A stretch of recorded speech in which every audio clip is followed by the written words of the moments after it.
Awesome. Hi. Hey, How's it going? how are you? Good, good, good. So just quickly want to introduce, this is John Carter, my broker owner, I guess, of Remax River City.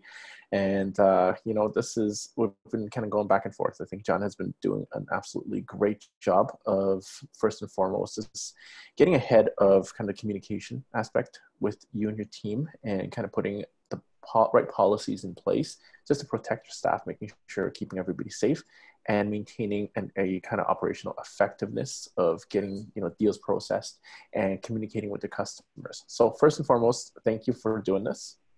Thanks for the idea. I think it's a relevant conversation right now because there's a lot of information floating around, and what we find even in the industry is like realtors can't keep up with the volume of just emails coming through from our various associations. So we try to consolidate it all, and I can't imagine how much confusion the average homeowner has right now.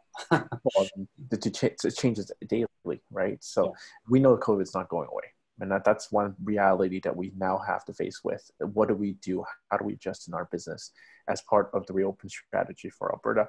And how do we move forward from here into making sure everybody's safe and making sure everybody's happy while maintaining an ability to serve our clients? So that's one big thing that we want to highlight in the series. So thanks again.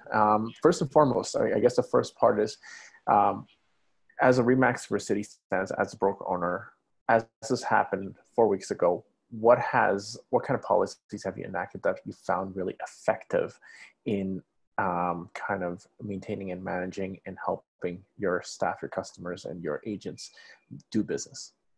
Yeah, it's a good question. I mean, the biggest thing for us kind of going back in time was, we're getting the same information from the government and on the news and as it spread, and basically putting plans in place in advance. So we had a documented strategy in place to migrate our staff to work from home. And we had that in place on the Friday before schools closed. So, and one of the things and advantages of how we already run our business is we're a paperless office. We already leverage a lot of technology. We use Zoom, have for a few years now, to run our training and host virtual meetings for their attendance. So a lot of the software stuff to have the virtual option available, we were already integrated with. And so, within 2 days, we had our staff moved to work from home remotely. And then the biggest ones was right out the gate was, ensuring that we maintain the core services of the office to the clients. So our realtors, our job is empowering the realtors to go serve the public and serve their clients. So we tried to consolidate all the information and kind of make things, we do a lot with video. We've been doing that for years too. And so we were sending consolidated video information with emails sent out, via group page, via our private Facebook group, so you can get questions and people can interact and ask clarifications, things like that. So a lot of it is that the challenge we found is that a lot of other brokerages weren't equipped with that technology. And so they're like a lot of industries, this environment has forced people to innovate. And so we have as well, but we were kind of at a good baseline to start with. We weren't, trying to implement something brand new. We were just tweaking what we already did. And so, so I think we were able to communicate to all our team. We have over 130 realtors right now at the 3 locations. And so, we sell 2,500 properties a year. Even during COVID right now, we have over 500 listings active. And so, the biggest thing was making sure that the realtors are informed and they know day to day as things were progressing, right? Yeah. So, I mean, one of the big things I think you enacted recently was the questionnaire, part of the Alberta Health kind of questionnaire of making, I guess, before viewing and recommending to agents, have this questionnaire filled out before allowing showings, and both from providing it to the showing agent, but also in terms of just protecting clients. So can you want to clarify a little bit about that? Yeah, totally. So from the consumer's perspective, the 3 main things that we, 4 basically, right out the gate, we canceled open houses as a office policy, in-person open houses.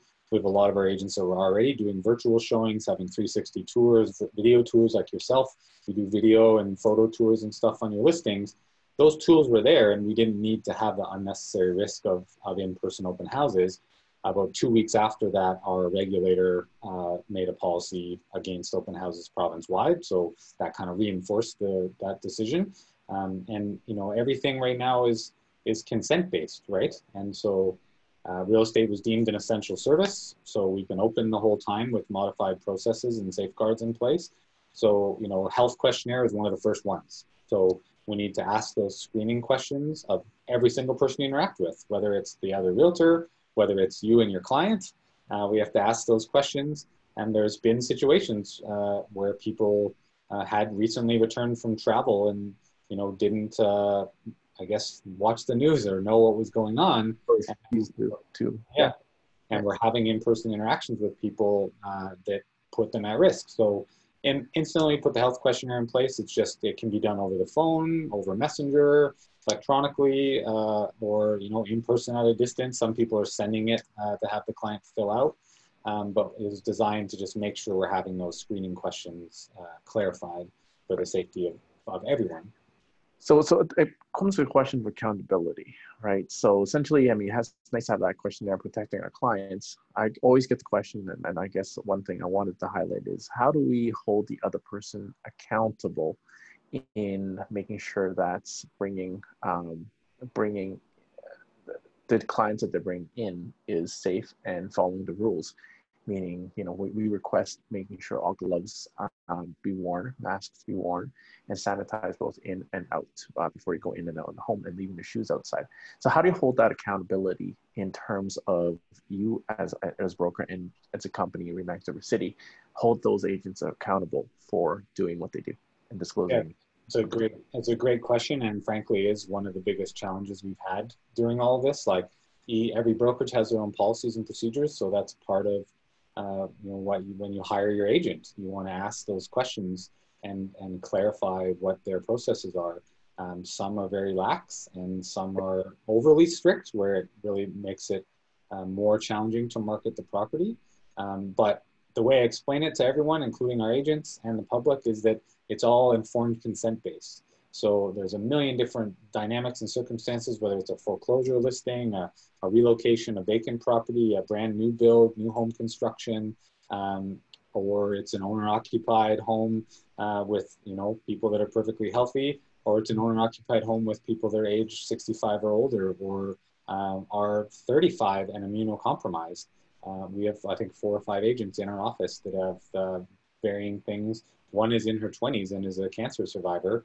So she's immunocompromised. And so we have to safeguard not only our own people, but the public as well. And so that's part of that clarification. So, I mean, to directly answer that question, it's all informed consent based. So we have, on opposite ends of the spectrum, you'll have the client who says, yeah, it's vacant. No one's been in the property for over 2 months.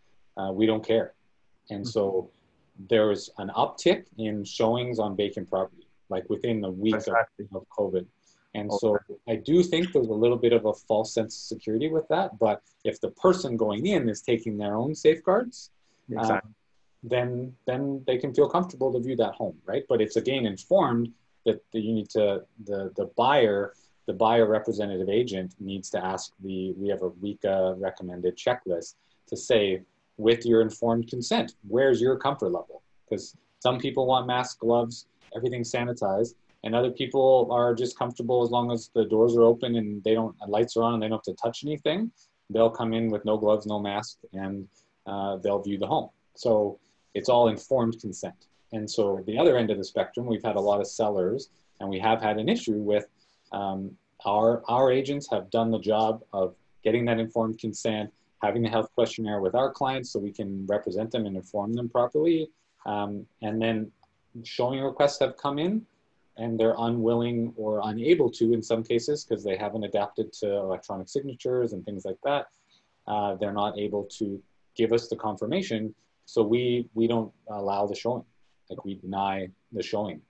And so I deal with a little bit of that between brokers, and, you know, I try to always be collaborative between other colleagues in our industry. And a lot of times that broker may just not have been able to connect with their agent yet, or that agent might have missed however they communicated it.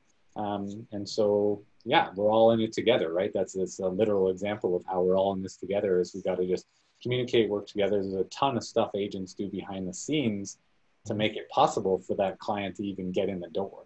Exactly. Even without COVID, right? Like, yeah. And get that's a fine balance between, you know, what is, you know, leveraging technology, making sure that that technology and all the effort and content were going to the right people and making sure to view it. And then of course, you know, consuming that content in a proper manner that can effectively sell the home. And I feel like with 360 and Matterport, it's all great. But I still feel we as real estate agents have to now up our game. And this is where I think the next question comes in is, you know, what do we need to do as real estate agents? What are your recommendations as to your agents, myself included?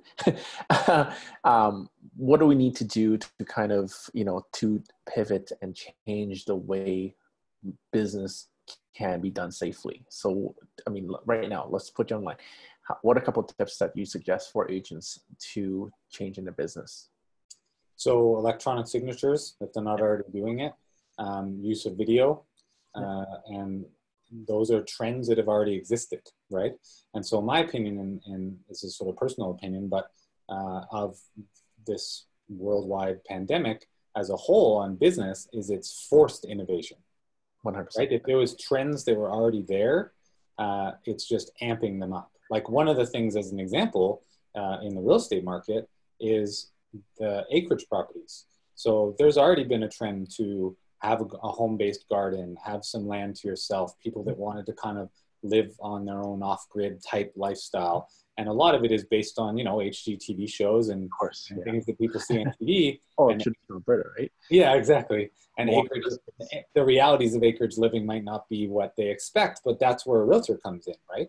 I mean, that false reality of like, we look at 3 houses and choose between them, and then we tell them verbally we want to buy it, and we bought it, yay! And it's all wrapped up in a half-an-hour TV show, like, isn't the reality at all. I mean, we've got agents that show people 40, 50 properties in the current market, and some that whittle down using better technology to allow them to look at the 5 properties that are most of interest to them, keep them safe by not overexposing them to risk in a COVID environment, and just look at the properties with proper safeguards put in place with informed mutual consent to safely view that home without any issue or risk, really, once it's, you know, once you're informed, right? And so I think that the difference right now in like the sale of properties and marketing properties is you have to use a tech savvy realtor. 100%. They have to be able to, even if you as the client aren't tech savvy, the agent needs to be able to assist you. I mean, with a smartphone or computer, we've had, you know, 80-year-old clients that have the same shared email address. It's still possible to do electronic signature, you know, and via secure methods. And so leveraging technology is key. And those are the 2 biggest, I think, is video and electronic signatures.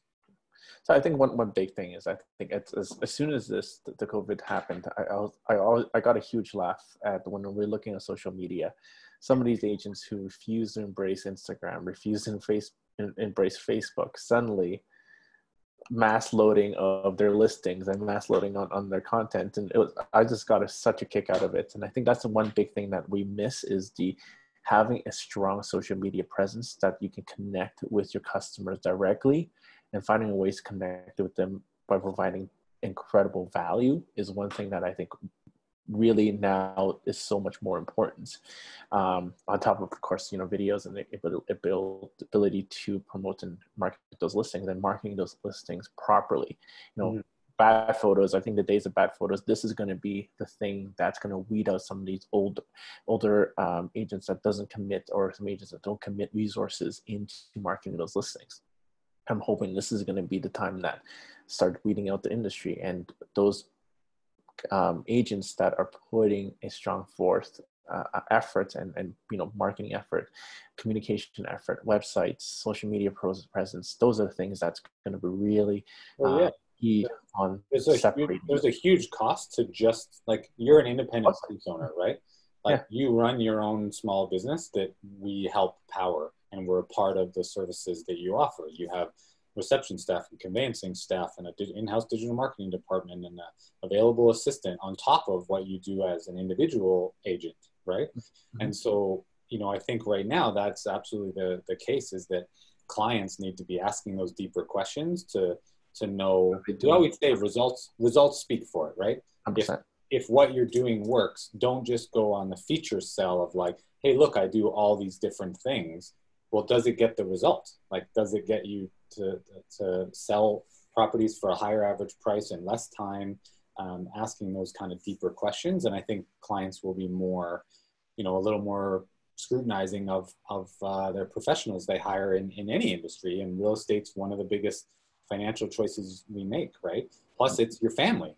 Like, this is your family's safety and your family's home that you're selling or helping them buy. So yeah, I 100% agree with you. I think those that aren't able to kind of pivot and adjust to some of those changes are going to be struggling, you know?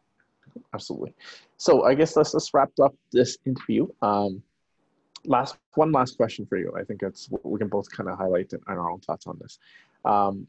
What things need to happen now that we're talking about the reopen strategy? Mm-hmm. Everybody's talking about reopening Alberta, and I think I got my own things. What things are you thinking in terms as a brokerage perspective, Remax River City perspective, John Carter perspective? What things are you doing that would be preparing us to be reopened, getting into spring markets, summer markets, and having some sort of viable solution moving past this and keeping everybody safe? So yeah, I mean, it's a great question. Safety is the number one thing for all parties involved right now. But it's being practical at the same time, right, and realistic. So one of the realities is that our agents are doing a better job, you know, more diligent than normal job of screening clients. Like, we still get signed calls and inquiries off our marketing. Remax.ca is the second most visited website in the country after Realtor.ca, and we have the most listings, so we get the most inquiries off of Realtor.ca as well. We're not going to go show that person your house without asking them the health questionnaire, screening questions, confirming they're pre-qualified. You know, my advice is to sellers is to not allow showings if people haven't confirmed their pre-qualification, period.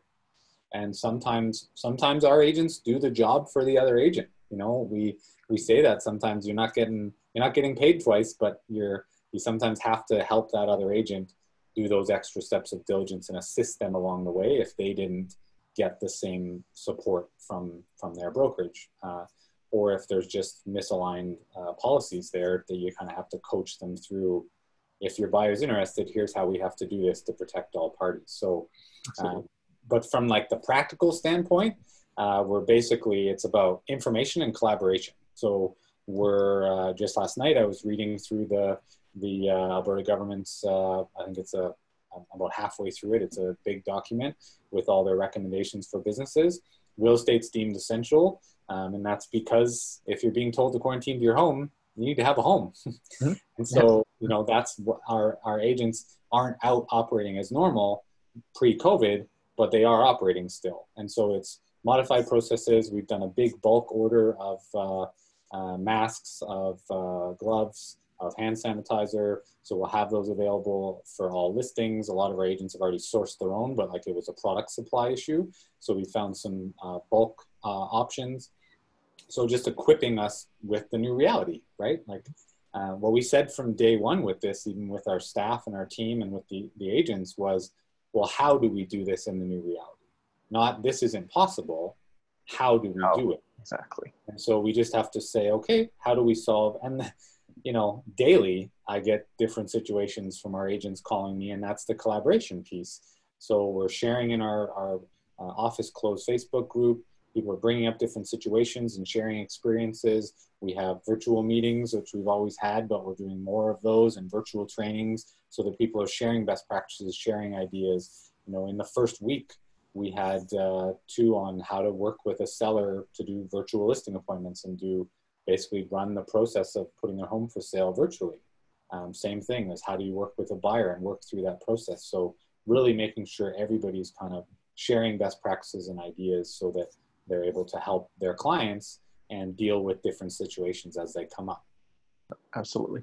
Yeah, I think you hit it right on the point there. I mean, for us, making sure the process is transparent and presented in a method that I think a lot of our customers, both buyer and seller, can understand. Both, having a great website and having the right, direction for people to find this information, and of course, making sure that's consistent. For me, I think it's taking your personal protection as your priority, as your responsibility, not just protecting yourself, but protecting your clients. Because I think that's, we have to do our part to, if we want to open business, we have to do our part to support that. And if you're it's like driving, you have to be a responsible driver. If you're not a responsible driver, you're going to lose the ability to do so. So that's kind of the same thing. Mindful social distancing, handshakes are gone. I think taking separate cars, making sure you at least have a mask, making sure you have hand sanitizer for your clients, gloves if you're touching anything, and just be mindful of that. Mm-hmm. I think we can still continue. I think, we have enough space. We're not, taking mass transit. We're not, we're a society that doesn't, we're car dependent. We love our space. We love our kind of, everyone's working together, mindfully social distancing. I think we can curb this effectively if we continue to do so. And of course, I mean, big events, I don't think big events are coming back this year. I think I'm going to go ahead and say that. I think offices are going to be running on a limited capacity, but more so promoted working from home is going to be continuing until schools are open, at least. Yeah, that's the big factor is schools, right? Like we have a contingency plan either way with our brokerage, but we're still fully operational. Have been the whole time. We just have modified processes. Clients are screened before they come into the office, etc. But yeah, I mean, talk to your individual agent, like Jackie's brought up, and we have checklists and notices, and they're nice, friendly manner, but they explain the safety. So for showings, we'll have all the lights turned on and all the doors open, so that no one needs to touch anything except the front door lock, and the realtors approved and pre-screened beforehand. So it's all informed consent based, and so everybody feels comfortable and safe that they can still go through that process. And the bottom line is, there is some deals out there. We're going to be into more of a buyer's market based on kind of overall economy and the situation. And so in the month of April, which was like the core of COVID and lockdown, we still sold over 100 new sale properties as an office. So like I always say, and we had an interview in the journal as well on it, that the tap hasn't turned off. It's just turned down to a steady trickle, right? And so there's still transactions happening. And as we start opening back up, it was instant. Like this week, everybody had more showing requests. We were monitoring that showing time graph, and there's just a lot more activity happening. So people are kind of adjusting to the new normal and accepting that, you wear gloves or you wear a mask, and this is what it's going to look like now, right? I think it's almost the time where I think a government is now behind the curve, is saying that they're just taking an extra week or 2 weeks precaution, making sure that all businesses are prepared. But I think everybody as citizens are ready to go, and they're going to, this isn't going away anywhere. I think this is still going to continue, and they're taking their own precautions, but at the same time, they want to get back to work. And I think that's one big thing that is the test to see how it goes, and making sure that we got to do our part and work together. So thanks again for this interview. I think this is great content, and looking forward to the next one.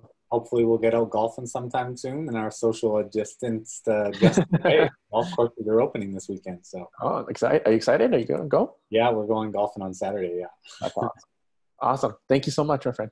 Thank you. Take care.